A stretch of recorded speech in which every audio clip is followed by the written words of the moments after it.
Bienvenido a tu espacio. De verdad agradezco las suscripciones y los likes por ahí. Me ayuda mucho a continuar con este proyecto. Muchas gracias. Esto es Frankenstein de Mary W. Shelley. Prólogo. El suceso en el cual se fundamenta este relato imaginario ha sido considerado por el Dr. Darwin y otros fisiólogos alemanes como no del todo imposible. En modo alguno quisiera que suponga que otorgo el mínimo grado de credibilidad a semejantes fantasías. Sin embargo, al tomarlo como base de una obra fruto de la imaginación, no considero haberme limitado simplemente a enlazar, unos con otros, una serie de terrores de índole sobrenatural. El hecho que hace despertar el interés por la historia está exento de las desventajas de un simple relato de fantasmas o encantamientos. Me vino sugerido por la novedad de las situaciones que desarrolla y, por muy imposible que parezca, como hecho físico, ofrece para la imaginación, a la hora de analizar las pasiones humanas, un punto de vista más comprensivo y autorizado que el que puede proporcionar el relato corriente de acontecimientos reales. Así pues, me he esforzado por mantener la veracidad de los elementales principios de la naturaleza humana, a la par que no he sentido escrúpulos a la hora de hacer innovaciones en cuanto a su combinación. La Ilíada, el poema trágico de Grecia, Shakespeare en La Tempestad y El sueño de una noche de verano, y sobre todo, Milton en El paraíso perdido, se ajustan a esta regla. Así pues, el más humilde novelista que intente proporcionar o recibir algún deleite con sus esfuerzos puede, sin presunción, emplear en su narrativa una licencia o, mejor dicho, una regla, de cuya adopción tantas exquisitas combinaciones de sentimientos humanos han dado como fruto los mejores ejemplos de poesía. La circunstancia en la cual se basa mi relato me fue sugerida en una conversación trivial. Lo comencé en parte como diversión y en parte como pretexto para ejercitar cualquier recurso de mi mente que aún tuviera intacto. A medida que avanzaba la obra, otros motivos se fueron añadiendo a estos. En modo alguno, me siento indiferente ante cómo puedan afectar al lector los principios morales que existan en los sentimientos o caracteres que contiene la obra. Sin embargo, mi principal preocupación en este punto se ha centrado en la eliminación de los efectos enervantes de las novelas de hoy en día y en exponer la bondad del amor familiar, así como la excelencia de la virtud universal. Las opiniones que lógicamente surgen del carácter y situación del héroe en modo alguno deben considerarse siempre como convicciones mías, ni se debe extraer de las páginas que siguen conclusión alguna que prejuicie ninguna doctrina filosófica del tipo que fuera. Es, además, de gran interés para la autora el hecho de que esta historia se comenzara en la majestuosa región donde se desarrolla la obra principalmente, y rodeada de personas cuya ausencia no cesa de lamentar. Pasé el verano de 1816 en los alrededores de Ginebra. La temporada era fría y lluviosa, y por las noches nos agrupábamos en torno a la chimenea. Ocasionalmente nos divertíamos con historias alemanas de fantasmas que casualmente caían en nuestras manos. Aquellas narraciones despertaron en nosotros un deseo juguetón de emularlos. Otros dos amigos. Cualquier relato de la pluma de uno de ellos resultaría bastante más grato para el lector que nada de lo que yo jamás pueda aspirar a crear. Y o nos comprometimos a escribir un cuento cada uno, basado en algún acontecimiento sobrenatural. Sin embargo, el tiempo de repente mejoró, y mis dos amigos partieron de viaje hacia los Alpes, donde olvidaron, en aquellos magníficos parajes, cualquier recuerdo de sus espectrales visiones. El relato que sigue es el único que se terminó. Carta 1. A la señora Saville, Inglaterra. San Petersburgo, 11 de diciembre de 1700. Te alegrarás de saber que ningún percance ha acompañado el comienzo de la empresa que tú contemplabas con tantos malos presagios. Llegué aquí ayer, y mi primera obligación es tranquilizar a mi querida hermana sobre mi bienestar y comunicarle mi creciente confianza en el éxito de mi empresa. Me encuentro ya muy al norte de Londres, y andando por las calles de Petersburgo, noto en las mejillas una fría brisa norteña que azuza mis nervios y me llena de alegría. ¿Entiendes este sentimiento? Esta brisa, que viene de aquellas regiones hacia las que yo me dirijo, me anticipa sus climas helados. Animado por este viento prometedor, mis esperanzas se hacen más fervientes y reales. Intento en vano convencerme de que el polo es la morada del hielo y la desolación. Sigo imaginándomelo como la región de la hermosura y el deleite. Allí, Margaret, se ve siempre el sol, su amplio círculo rozando justo el horizonte y difundiendo un perpetuo resplandor. Allí, pues, con tu permiso, hermana mía, concederé un margen de confianza a anteriores navegantes. Allí no existen ni la nieve ni el hielo, y navegando por un mar sereno, se puede arribar a una tierra que supera, en maravillas y hermosura, cualquier región descubierta hasta el momento en el mundo habitado. Puede que sus productos y paisajes no tengan precedente, como sin duda sucede con los fenómenos de los cuerpos celestes de esas soledades inexploradas. ¿Hay algo que pueda sorprender en un país donde la luz es eterna? Puede que allí encuentre la maravillosa fuerza que mueve la brújula. Podría incluso llegar a comprobar 1000 observaciones celestes que requieren solo este viaje para deshacer para siempre sus aparentes contradicciones. Saciaré mi ardiente curiosidad viendo una parte del mundo jamás hasta ahora visitada, y pisaré una tierra donde nunca antes ha dejado su huella el hombre.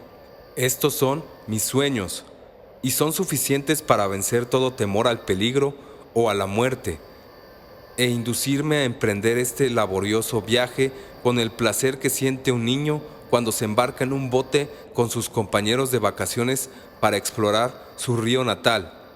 Pero, suponiendo que todas estas conjeturas fueran falsas, no puedes negar el inestimable bien que podré transmitir a toda la humanidad, hasta su última generación, al descubrir, cerca del polo, una ruta hacia aquellos países a los que actualmente se tardan muchos meses en llegar, o al desvelar el secreto del imán, para lo cual, caso de que esto sea posible, solo se necesita de una empresa como la mía. Estos pensamientos han disipado la agitación con la que empecé mi carta, y siento arder mi corazón con un entusiasmo que me transporta. Nada hay que tranquilice tanto la mente como un propósito claro, una meta en la cual el alma puede fiar su aliento intelectual. Esta expedición ha sido el sueño predilecto de mis años jóvenes. Apasionadamente he leído los relatos de los diversos viajes que se han hecho con el propósito de llegar al Océano Pacífico Norte a través de los mares que rodean el polo. Quizá recuerdes que la totalidad de la biblioteca de nuestro buen tío Thomas se reducía a una historia de todos los viajes realizados con fines exploradores. Mi educación estuvo un poco descuidada, pero fui un lector empedernido. Estudiaba estos volúmenes día y noche y, al familiarizarme con ellos, aumentaba el pesar que sentí cuando, De niño, supe que la última voluntad de mi padre en su lecho de muerte prohibía a mi tío que me permitiera seguir la vida de marino. Aquellas visiones se desvanecieron cuando entré en contacto por primera vez con aquellos poetas cuyos versos llenaron mi alma y la elevaron al cielo. Me convertí en poeta también y viví durante un año en un paraíso de mi propia creación. Me imaginé que yo también podría obtener un lugar allí donde se veneran los nombres de Homero y Shakespeare. Tú estás bien al corriente de mi fracaso, de cuán amargo fue para mí este desengaño. Pero justo entonces heredé la fortuna de mi primo y mis pensamientos retornaron a su antiguo cauce. Han pasado 6 años desde que decidí llevar a cabo la presente empresa. Incluso ahora puedo recordar el momento preciso en el que decidí dedicarme a esta gran labor. Empecé por acostumbrar mi cuerpo a la privación.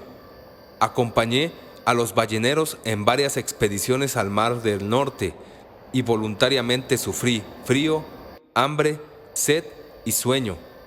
A menudo trabajé más durante el día que cualquier marinero, mientras dedicaba las noches al estudio de las matemáticas, la teoría de la medicina y aquellas ramas de las ciencias físicas que pensé serían de mayor utilidad práctica para un aventurero del mar. En 2 ocasiones me enrolé como segundo de a bordo en un ballenero de Groenlandia y ambas veces salí con éxito. Debo reconocer que me sentí orgulloso cuando el capitán me ofreció el puesto de piloto en el barco y me pidió reiteradamente que me quedara, ya que tanto apreciaba mis servicios. Y ahora, querida Margaret, ¿no merezco llevar a cabo alguna gran empresa? Podía haber pasado mi vida rodeado de lujo y comodidad, pero he preferido la gloria a cualquiera de los placeres que pudiera proporcionar la riqueza. Si tan solo una voz alentadora me respondiera afirmativamente, mi valor y mi resolución son firmes, pero mis esperanzas fluctúan y mi ánimo se deprime con frecuencia. Estoy a punto de emprender un largo y difícil viaje, cuyas vicisitudes exigirán de mí todo mi valor. Se me pide no solo que levante el ánimo de otros, sino que conserve mi entereza cuando ellos flaqueen. Esta es la época más favorable para viajar por Rusia. Vuelan sobre la nieve en sus trineos. El movimiento es agradable y, a mi modo de ver, mucho más cómodo que el de los coches de caballos ingleses. El frío no es extremado si vas envuelto en pieles, atuendo que yo ya he adoptado. Hay una gran diferencia entre andar por la cubierta y permanecer sentado, inmóvil durante horas, sin hacer el ejercicio que impediría que la sangre se te hiele materialmente en las venas. No tengo la intención de perder la vida en la ruta entre San Petersburgo y Arcángel. Partiré hacia esta última ciudad dentro de 2 o 3 semanas y pienso fletar allí un barco, cosa que me será fácil si le pago el seguro al dueño. También contrataré cuantos marineros considere precisos de entre los que estén acostumbrados a ir en balleneros. No pienso navegar hasta el mes de junio. Y en cuanto a mi regreso, querida hermana, ¿cómo responder a esta pregunta? Si tengo éxito, pasarán muchos años, muchos meses, incluso años, antes de que tú y yo nos volvamos a encontrar. Si fracaso, me verás, o muy pronto, o nunca. Hasta la vista, mi querida y excelente Margaret. Que el cielo te envíe todas las bendiciones y a mí me proteja para que pueda atestiguarte una y otra vez mi gratitud por todo tu amor y tu bondad. Tu afectuoso hermano, Robert Walton. Carta 2. A la señora Saville, Inglaterra. Arcángel, 28 de marzo de 1700. Qué despacio pasa aquí el tiempo, rodeado como estoy de nieve y hielo. Sin embargo, he dado ya un segundo paso hacia la realización de mi empresa. He fletado un barco y estoy ocupado en reunir la tripulación. Los que ya he contratado parecen hombres en quienes puedo confiar e indudablemente están dotados de invencible valor. Tengo, empero, un deseo aún por satisfacer este vacío me acucia ahora de manera terrible. No tengo amigo alguno. Margaret, cuando arda con el entusiasmo del éxito, no habrá nadie que comparta mi alegría. Si soy víctima del desaliento, nadie se esforzará por disipar mi desánimo. Podré plasmar mis pensamientos en el papel, cierto, pero es un pobre medio para comunicar los sentimientos. Añoro la compañía de un hombre que pudiera compenetrarse conmigo, cuya mirada respondiera a la mía. Me puedes tachar de romántico, querida hermana, pero he hecho muy en falta a un amigo. No tengo a nadie cerca que sea tranquilo a la vez que valeroso, culto y capaz, cuyos gustos se parezcan a los míos, que pueda aprobar o corregir mis proyectos. Qué bien enmendaría un amigo así los fallos de tu pobre hermano. Soy demasiado impulsivo en la ejecución y demasiado impaciente con los obstáculos, pero aún me resulta más nocivo el hecho de haberme autoeducado. Durante los primeros 14 años de mi vida corrí por los campos como un salvaje y no leí nada salvo los libros de viajes de nuestro tío Thomas. A esa edad empecé a familiarizarme con los renombrados poetas de nuestra patria, pero no vi la necesidad de emprender otras lenguas que la mía hasta que no estaba en mi poder el sacar los máximos beneficios de esta convicción. Tengo ahora 28 años y en realidad soy más inculto que muchos colegiales de 15. Es cierto que he reflexionado más y que mis sueños son más ambiciosos y magníficos, pero carecen de equilibrio, como dicen los pintores. Me hace mucha falta un amigo que tuviera el suficiente sentido común para no despreciarme por romántico y que me estimara lo bastante como para intentar ordenar mi mente. Bien, son estas lamentaciones vanas. Sé que no encontraré amigo alguno en el vasto océano, ni siquiera aquí, en Arcángel, entre mercaderes y hombres de mar. Sin embargo, incluso en estos rudos corazones laten algunos sentimientos, extraños a la escoria de la naturaleza humana. Mi lugarteniente, por ejemplo, es un hombre de enorme valor e iniciativa, empecinado en su afán de gloria. Es inglés y, aunque lleno de prejuicios nacionales y profesionales, jamás limados por la educación, retiene algunas de las más preciosas cualidades humanas. Lo conocí a bordo de un ballenero y, al saber que se encontraba en esta ciudad sin trabajo, no tuve ninguna dificultad para persuadirlo de que me ayudara en mi aventura.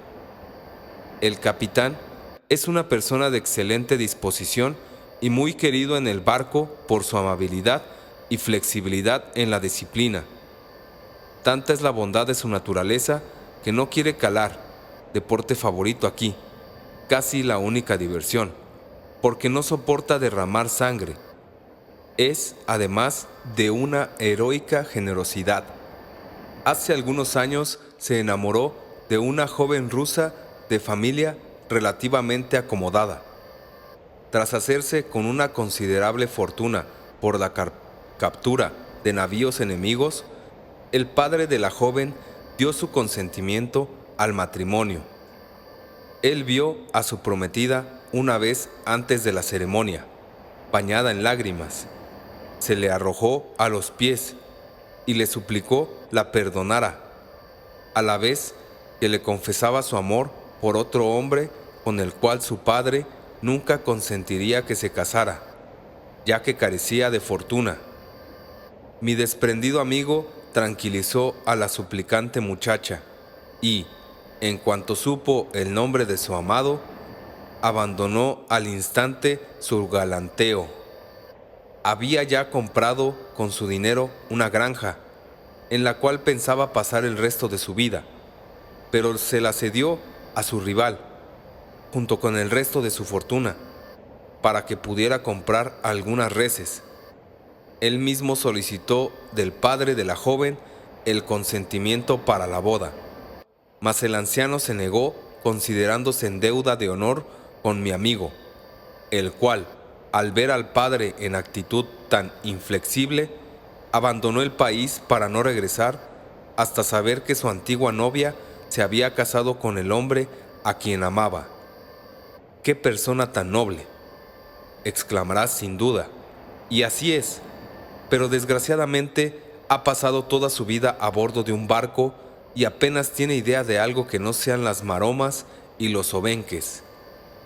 Mas no pienses que el que me queje un poco o crea que quizá nunca llegue a conocer el consuelo para mi tristeza, signifique que titubeo en mi decisión. Esta es tan firme como el destino mismo, y mi viaje se ve retrasado tan solo porque espero un tiempo favorable para que me permita zarpar. El invierno ha sido tremendamente duro, pero la primavera promete ser buena e incluso parece que se adelantará, de modo que quizá pueda hacerme a la mar antes de lo previsto. No actuaré con precipitación. Me conoces lo suficientemente bien como para fiarte de mi prudencia y moderación cuando tengo confiada la seguridad de otros.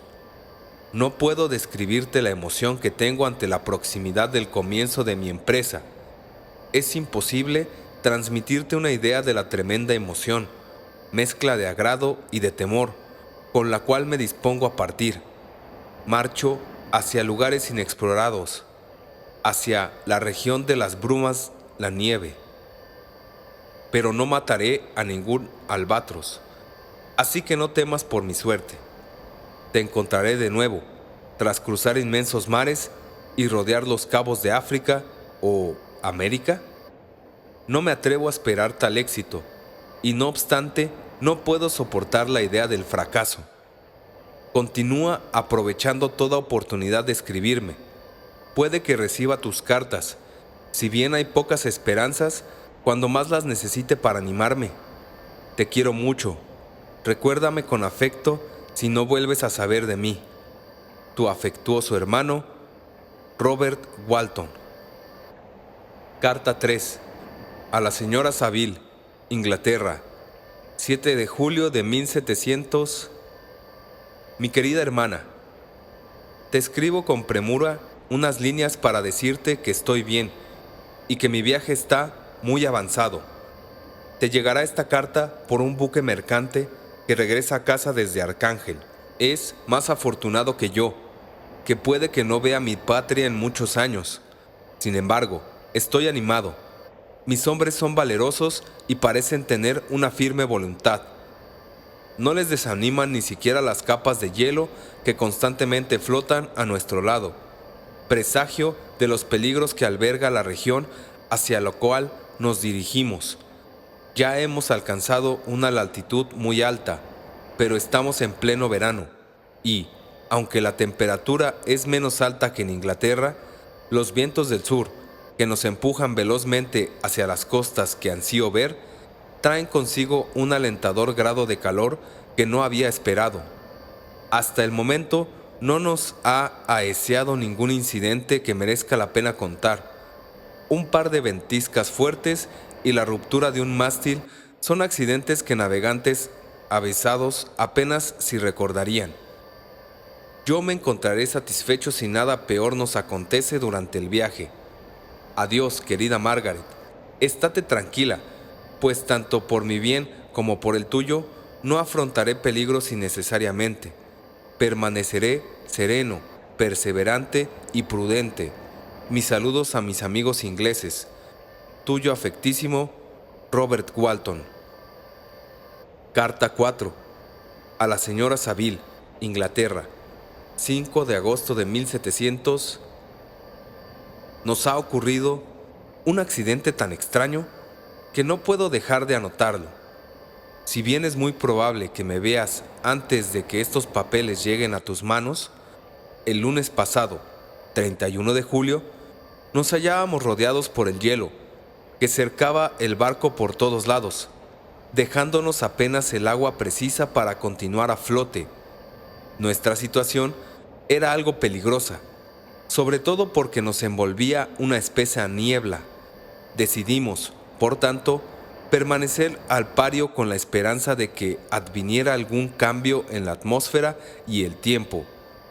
Hacia las 2 de la tarde, la niebla levantó y observamos, extendiéndose en todas direcciones, inmensas e irregulares capas de hielo que parecían no tener fin.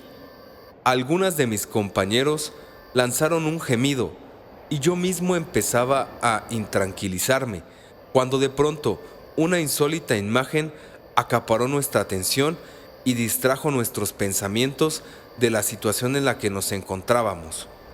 Como a media milla y en dirección al norte, vimos un vehículo de poca altura, sujeto a un trineo y tirado por perros. Un ser de apariencia humana, pero de gigantesca estatura, iba sentado en el trineo y dirigía a los perros.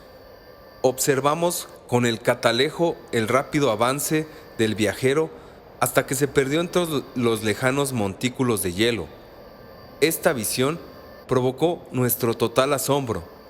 Nos creíamos a muchas millas de cualquier tierra, pero esta aparición parecía demostrar que en realidad no nos encontrábamos tan lejos como suponíamos. Pero, cercados como estábamos por el hielo, era imposible seguir el rastro de aquel hombre al que habíamos observado con la mayor atención. Unas 2 horas después de esto oímos el bramido del mar y antes del anochecer el hielo rompió, liberando nuestro navío. Sin embargo, permanecíamos allí hasta la mañana siguiente, temerosos de encontrarnos con esos grandes témpanos sueltos que flotan tras haberse roto el hielo.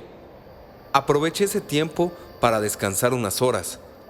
Por la mañana, en cuanto hubo amanecido, salí a cubierta y me encontré a toda la tripulación hacinada a un lado del navío, aparentemente conversando con alguien fuera del barco. En efecto, sobre un gran fragmento de hielo que se nos había acercado durante la noche, había un trineo parecido al que ya habíamos divisado. Únicamente un perro permanecía vivo, pero había un ser humano en el trineo, al cual los marineros intentaban persuadir de que subiera al barco. No parecía, como el viajero de la noche anterior, un habitante salvaje procedente de alguna isla inexplorada, sino un europeo. Cuando aparecía en cubierta, mi segundo oficial gritó: «Aquí está nuestro capitán, y no permitirá que usted muera en mar abierto». Al verme, el hombre se dirigió a mí en inglés, si bien con acento extranjero. Antes de subir al navío, dijo: «¿Tendría la amabilidad de indicarme hacia dónde se dirige?». Podrás imaginar mi sorpresa al oír semejante pregunta de labios de una persona al borde de la muerte, y para la cual yo habría pensado que mi barco ofrecía un recurso que no hubiese cambiado ni por las mayores riquezas del mundo. Le respondí, sin embargo, que nos dirigíamos al Polo Norte en viaje de exploración. Pareció satisfacerle y consintió en subir a bordo. Santo cielo, Margaret, si hubieras visto al hombre que de esta forma ponía condiciones a su salvación, tu sorpresa hubiera sido ilimitada. Tenía los miembros casi helados y el cuerpo horriblemente demacrado por la fatiga y el sufrimiento. Jamás vi hombre alguno en condición tan lastimosa. Intentamos llevarlo al camarote, pero en cuanto dejó de estar al aire libre, perdió el conocimiento, de manera que volvimos a subirlo a cubierta y lo reanimamos frotándolo con coñac y obligándolo a beber una pequeña cantidad. En cuanto volvió a mostrar síntomas de vida, lo envolvimos en mantas y lo colocamos cerca del fogón de la cocina. Poco a poco se fue recuperando y tomó un poco de sopa, que le hizo mucho bien. Así pasaron 2 días sin que pudiera hablar, y a menudo temí que los sufrimientos le hubiesen privado de la razón. Cuando se hubo repuesto un poco, lo llevé a mi propio camarote y lo atendí cuanto me lo permitían mis obligaciones. Nunca había conocido a nadie más interesante. Suele tener una expresión exaltada, como de locura en la mirada, pero hay momentos en los que, si alguien le demuestra alguna atención o le presta el más mínimo servicio, se le ilumina la faz con una benevolencia y ternura que no he visto en otro hombre, mas por lo general está melancólico y resignado. A veces aprieta los dientes, como si se impacientara con el peso de los males que lo afligen. Cuando mi huésped se encontró un poco mejor, me costó protegerlo del acoso de la tripulación que quería hacerle 1000 preguntas. No permití que lo atormentaran con su ociosa curiosidad, ya que aún se encontraba en un estado físico y moral cuyo restablecimiento dependía por completo del reposo. Sin embargo, en una ocasión, el lugarteniente le preguntó que por qué había llegado tan lejos por el hielo en un vehículo tan extraño. Una expresión de dolor le cubrió el rostro de inmediato y respondió: «Voy en busca de alguien que huyó de mí». ¿Y el hombre a quien perseguía viajaba de manera semejante? Sí. Entonces pienso que lo hemos visto, pues el día antes de recogerlo usted, vimos unos perros tirando de un trineo, en el cual iba un hombre. Esto despertó la atención del extranjero e hizo múltiples preguntas acerca de la dirección que había tomado aquel demonio, como él le llamó. Al poco rato, cuando se hallaba solo conmigo, dijo: «Sin duda he despertado su curiosidad, así como la de esta buena gente, aunque es usted demasiado discreto como para hacerme ninguna pregunta. Sería impertinente e inhumano por mi parte el molestarlo con ellas. Y no obstante», prosiguió, «me rescató usted de una extraña y peligrosa situación. Usted me ha devuelto generosamente la vida». Poco después de esto, quiso saber si yo creía que el hielo, al resquebrajarse, habría destruido el otro trineo. Le contesté que no podía responderle con ninguna certeza, ya que el hielo no se había roto hasta cerca de medianoche, y el viajero podía haber llegado a algún lugar seguro con anterioridad. Me era imposible aventurar juicio alguno. A partir de este momento, el extranjero demostró gran interés por estar en cubierta, para vigilar la aparición del otro trineo. He conseguido persuadirlo de que permanezca en el camarote, pues está aún demasiado débil para soportar las inclemencias del tiempo, pero le he prometido que alguien ojeará en su lugar y le avisará en cuanto aparezca cualquier objeto nuevo a la vista. Por lo que respecta a este extraño incidente, este es mi diario hasta el momento. La salud de nuestro huésped ha ido mejorando gradualmente, pero apenas habla y parece inquietarse cuando alguien que no sea yo entra a su camarote. Sin embargo, sus modales son tan conciliadores y delicados que todos los marineros se interesan por su estado, a pesar de no haber tenido apenas relación con él. Por mi parte, empiezo a quererlo como a un hermano, y su constante y profundo pesar me llena de piedad y simpatía. Debe haber sido una persona muy noble en otros tiempos, ya que, deshecho como está ahora, sigue siendo tan interesante y amable. Te decía en una de mis cartas, querida Margaret, que no hallaría ningún amigo en el vasto océano, pero he encontrado un hombre a quien, antes de que la desgracia quebrara su espíritu, me hubiera gustado tener por hermano. De tener nuevos incidentes que relatar respecto del extranjero, continuaré a intervalos mi diario. 13 de agosto de 1700. El afecto que siento por mi invitado aumenta cada día. Suscita a la vez mi piedad y mi admiración hasta extremos asombrosos. ¿Cómo puedo ver a tan noble criatura destruida por la miseria sin sentir el dolor más acuciante? Es tan dulce y a la vez tan sabio. Tiene la mente muy cultivada y cuando habla, si bien escoge las palabras cuidadosamente, éstas fluyen con una rapidez y elocuencia poco frecuentes. Está muy restablecido de su enfermedad y pasea continuamente por la cubierta, vigilando la aparición del trineo que precedió al suyo. Sin embargo, aunque apenado, no está tan sumido en su propia desgracia como para no interesarse profundamente por los quehaceres de los demás. Me ha hecho muchas preguntas respecto a mis propósitos y yo le he contado mi pequeña historia con toda sinceridad. Pareció alegrarle mi franqueza y me sugirió varios cambios en mis planes que encontraré sumamente útiles. No hay pedantería en su ademán, sino que más bien todo lo que hace parece brotar tan solo del interés que instintivamente siente por el bienestar de todos los que lo rodean.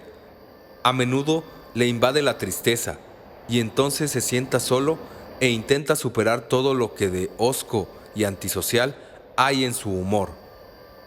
Estos paroxismos pasan como una nube por delante del sol. Si bien su abatimiento nunca le abandona, me he esforzado por granjearme su confianza y espero haber tenido éxito. Un día le mencioné mi eterno deseo de encontrar un amigo que pudiera simpatizar conmigo y orientarme con su consejo. Le dije que no pertenecía a la clase de hombre a quienes un consejo puede ofender. Soy autodidacta y quizá no confíe demasiado en mi propia capacidad. Por tanto, desearía que mi amigo fuera más sabio y avesado que yo, para afianzarme y apoyarme en él. Tampoco creo que sea imposible encontrar un verdadero amigo. Estoy de acuerdo con usted, contestó el extranjero, en que la amistad es algo no solo deseable, sino posible. Tuve una vez un amigo, el más noble de los seres humanos, y por tanto estoy capacitado para juzgar con respecto a la amistad. Tiene usted esperanzas y el mundo ante usted es suyo, y no tiene razón para desesperar. Mas yo he perdido todo, y no puedo empezar la vida de nuevo. Al decir esto, su rostro cobró una expresión de sereno y resignado dolor que me llegó al corazón, pero él permaneció en silencio, y al poco se retiró a su camarote. Incluso desfondado, como está, nadie puede gozar con mayor intensidad que él de la hermosura de la naturaleza, el cielo estrellado, el mar y todo el paisaje que estas maravillosas regiones nos proporcionan parecen tener aún el poder de despegar su alma de la tierra. Un hombre así tiene una doble existencia. Puede padecer desgracias y verse arrollado por el desencanto, pero cuando se encierra en sí mismo, será como un espíritu celeste rodeado de un halo cuyo círculo no ose atravesar ni el pesar ni la locura. ¿Te ríes del entusiasmo que demuestro respecto a este divino nómada?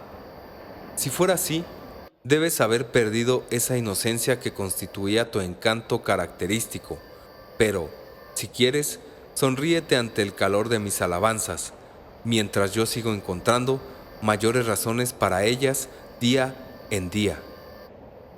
19 de agosto de 1700.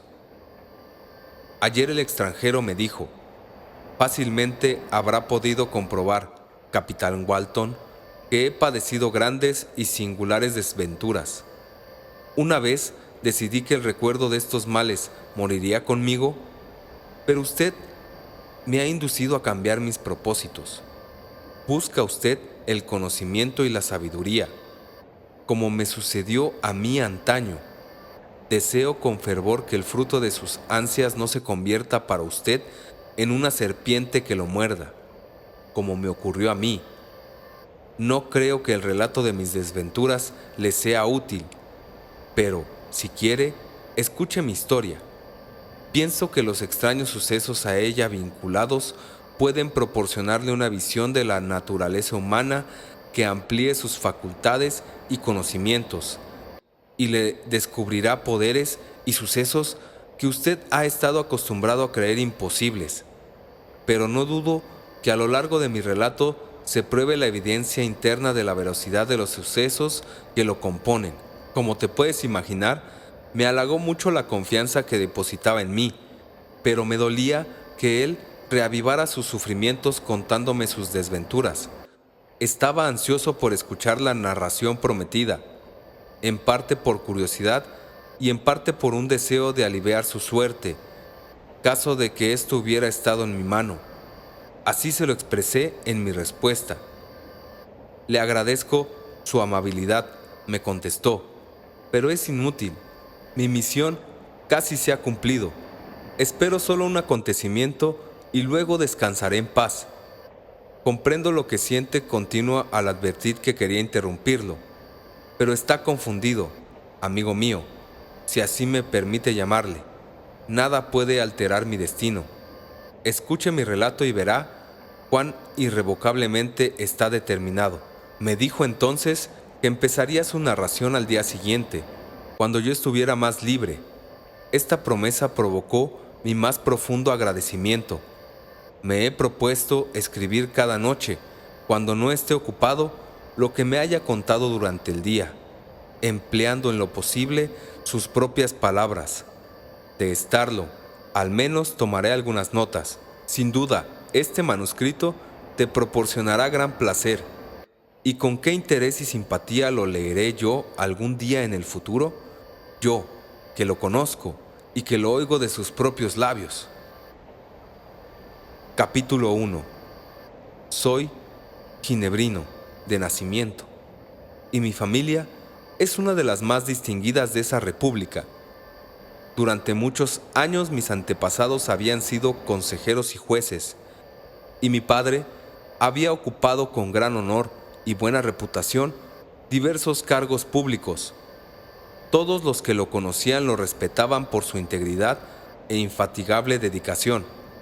Pasó su juventud dedicado por completo a los asuntos de su país, y solo al final de su vida pensó en el matrimonio y así dar al Estado unos hijos que pudieran perpetuar su nombre y sus virtudes. Puesto que las circunstancias de su matrimonio reflejan su personalidad, no puedo dejar de referirme a ellas. Uno de sus más íntimos amigos era un comerciante que, debido a numerosos contratiempos, cayó en la miseria tras gozar de una muy desahogada situación. Este hombre, de nombre Beaufort, era de carácter orgulloso y altivo, y se resistía a vivir en la pobreza y el olvido en el mismo país en el que, con anterioridad, se le distinguiera por su categoría y riqueza. Habiendo, pues, saldado sus deudas en la forma más honrosa, se retiró a la ciudad de Lucerna con su hija, donde vivió sumido en el anonimato y la desdicha. Mi padre profesaba a Beaufort una auténtica amistad, y su reclusión en estas desgraciadas circunstancias le afligió mucho. También sentía íntimamente la ausencia de su compañía, y se propuso encontrarlo y persuadirlo de que, con su crédito y ayuda, empezara de nuevo. Beaufort había tomado medidas eficaces para esconderse, y mi padre tardó 10 meses en descubrir su paradero. Entusiasmado con el descubrimiento, mi padre se apresuró hacia su casa situada en una humilde calle cerca del Reus. Pero al llegar, solo encontró miseria y desesperación. Beaufort no había logrado salvar más que una pequeña cantidad de dinero de los despojos de su fortuna. Era suficiente para sustentarlo durante algunos meses y, mientras tanto, esperaba encontrar un trabajo respetable con algún comerciante.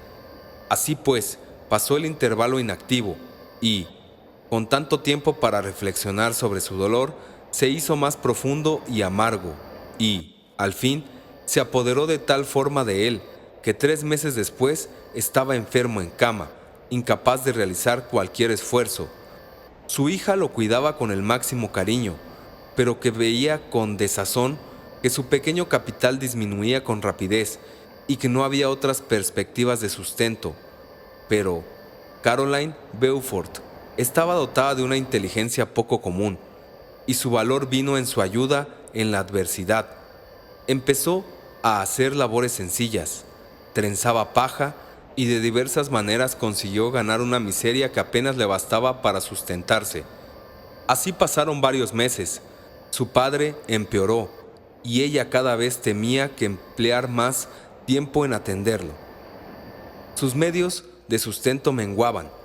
A los 10 meses murió su padre, dejándola huérfana e indigente.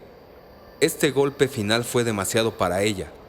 Al entrar en la casa, mi padre la encontró arrodillada junto al ataúd, llorando amargamente. Llegó como un espíritu protector para la pobre criatura, que se encomendó a él. Tras el entierro de su amigo, mi padre la llevó a Ginebra, confiándolo al cuidado de un pariente, y 2 años después se casó con ella.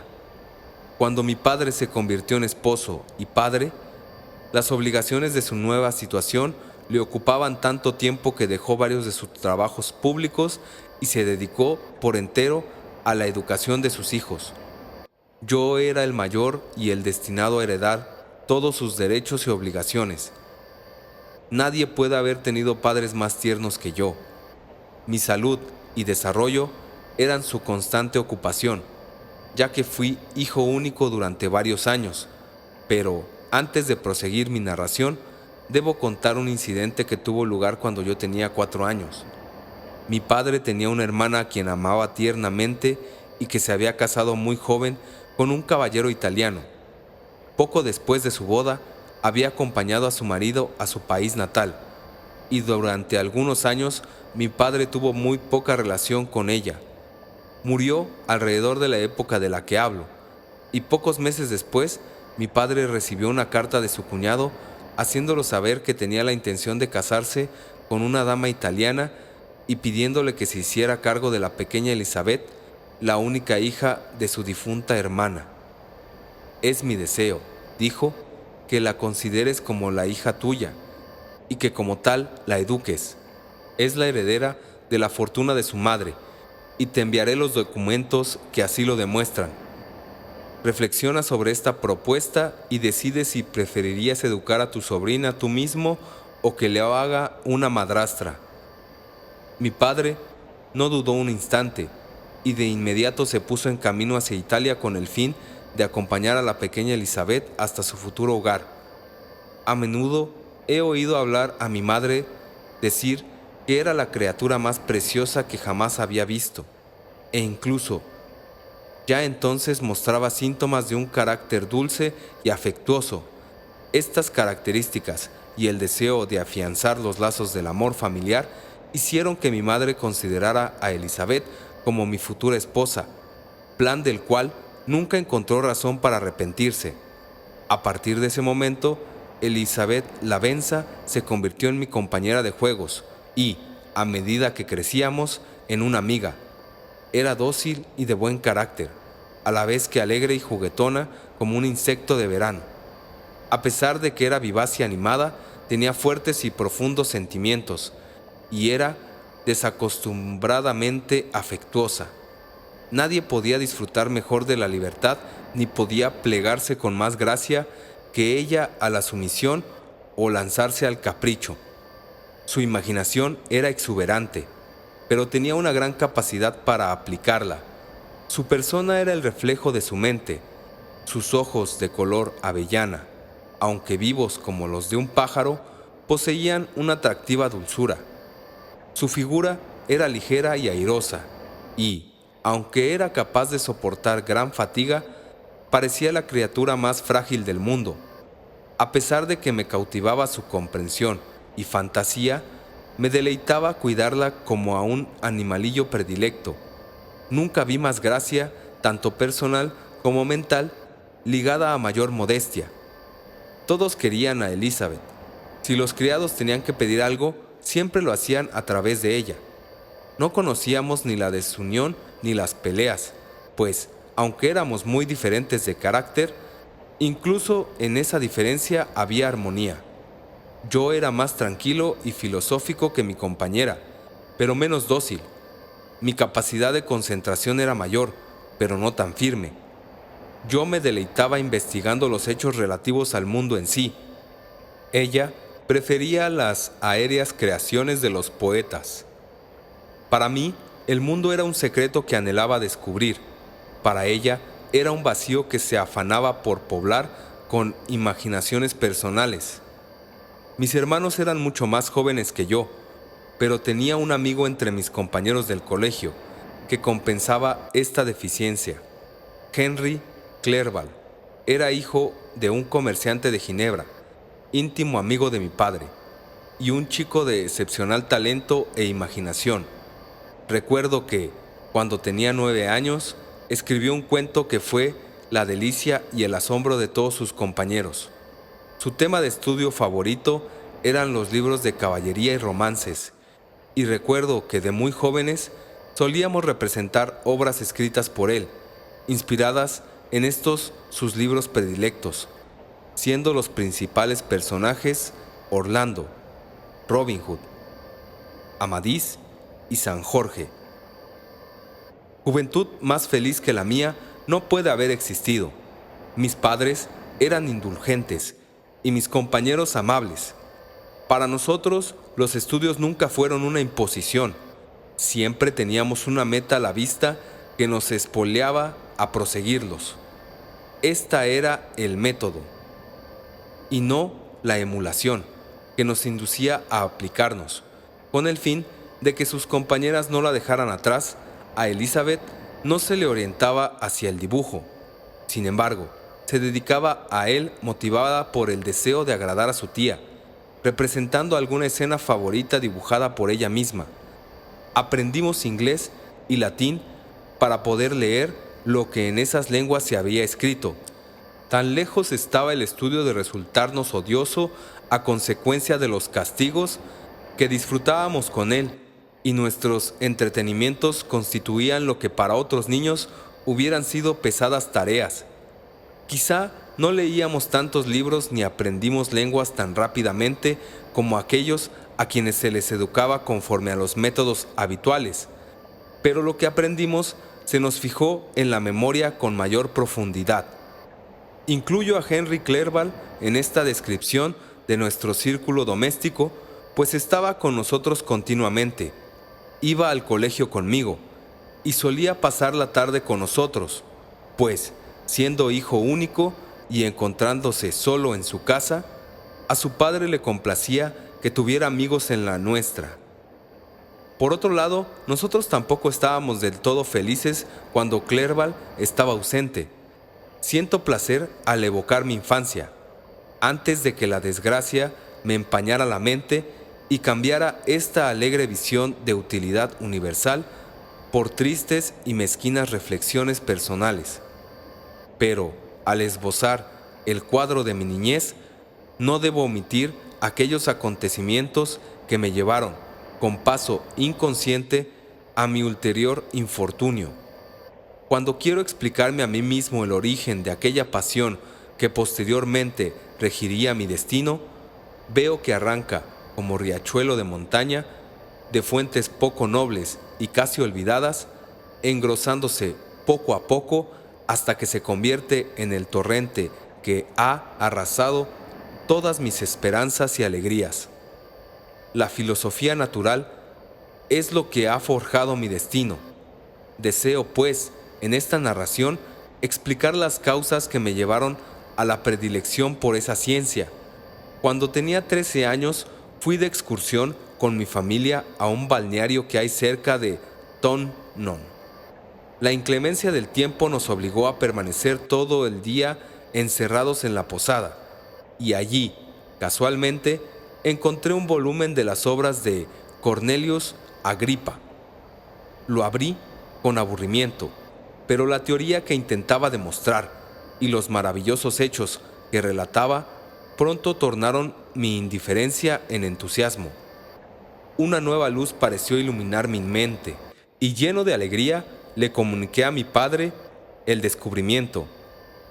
No puedo dejar de comentar aquí las múltiples oportunidades de que disponen los educadores para orientar la atención de sus alumnos hacia conocimientos prácticos y que desaprovechan lamentablemente.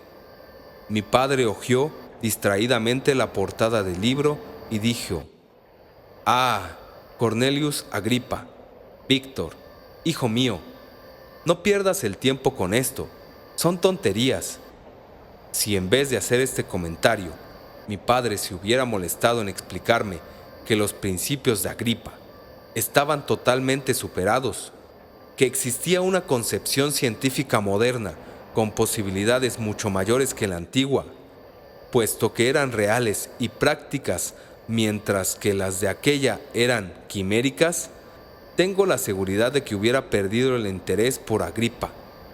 Probablemente, sensibilizada como tenía la imaginación, me hubiera dedicado a la química, teoría más racional y producto de descubrimientos modernos.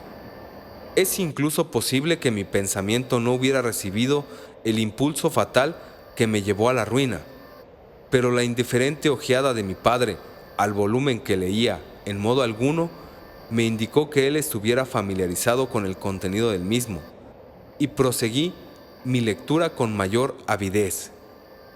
Mi primera preocupación al regresar a casa fue hacerme con la obra completa de este autor, y después con la de Paracelso y Alberto Magno. Leí y estudié con gusto las locas fantasías de estos escritores. Me parecían tesoros que, salvo yo, pocos conocían, aunque a menudo hubiera querido comunicarle a mi padre estas secretas reservas de mi sabiduría, me lo impedía su imprecisa desaprobación de mi querido Agripa. Por tanto, y bajo promesa de absoluto secreto, le comuniqué mis descubrimientos a Elizabeth, pero el tema no le interesó y me vi obligado a continuar solo. Puede parecer extraño que en el siglo XVIII surja un discípulo de Alberto Magno, pero nuestra familia no era científica y yo no había asistido a ninguna de las clases que se daban en la Universidad de Ginebra. Así pues, mis sueños no se veían turbados por la realidad, y me lancé con enorme diligencia a la búsqueda de la piedra filosofal y el elixir de la vida. Pero era esto último lo que recibía mi más completa atención.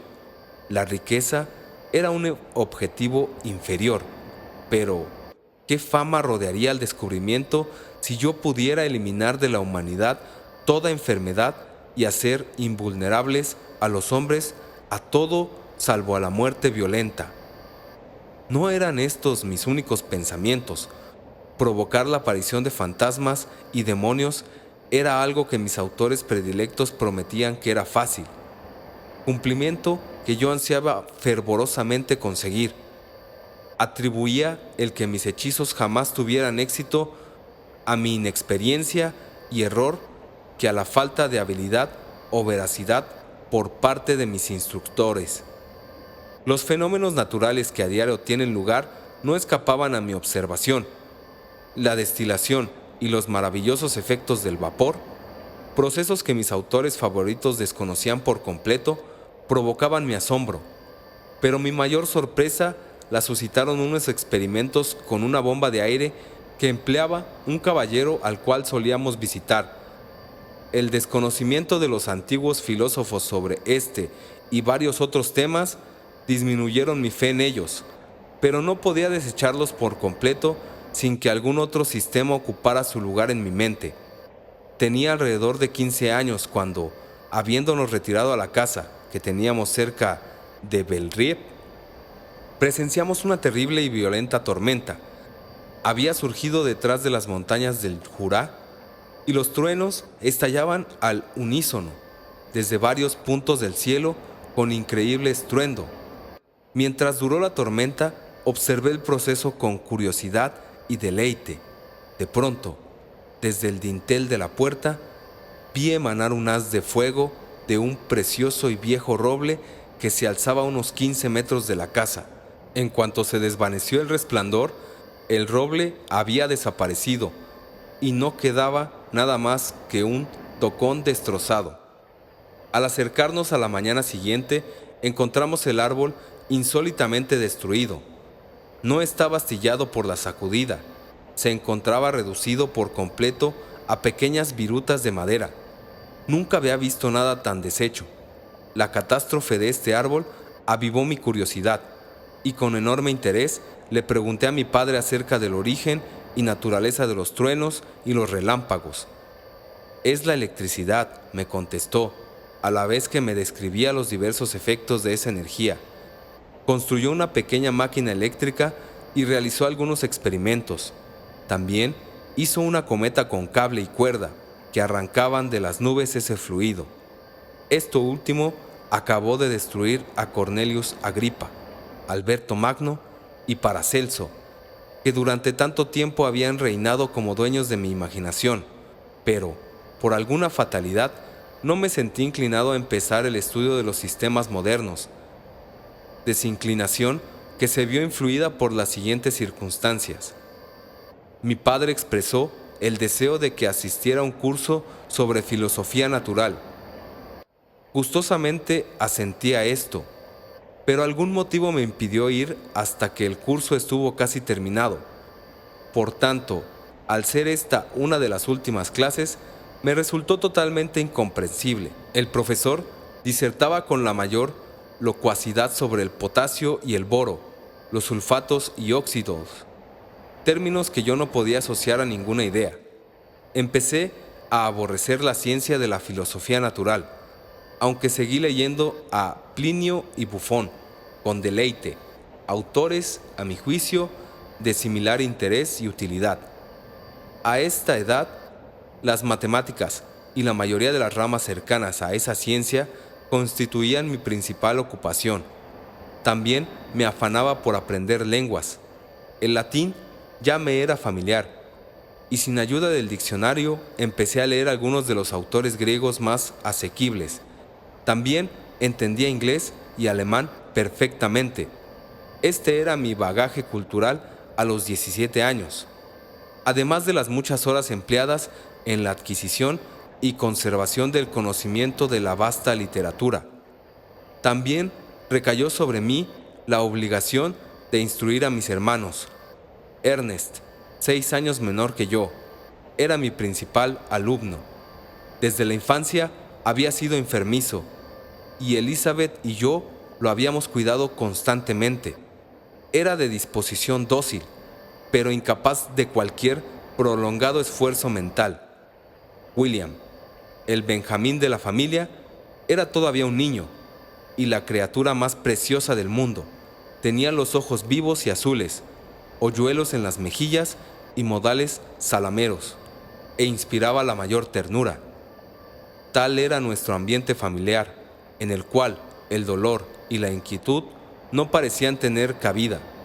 Mi padre dirigía nuestros estudios, y mi madre participaba de nuestros entretenimientos. Ninguno de nosotros gozaba de más influencia que el otro. La voz de la autoridad no se oía en nuestro hogar, pero nuestro mutuo afecto nos obligaba a obedecer y satisfacer el más mínimo deseo del otro. Hasta aquí llega la primera parte de esta serie, que será Frankenstein de Mary Shelley. Muchas gracias por suscribirte y comentar. Hasta la próxima.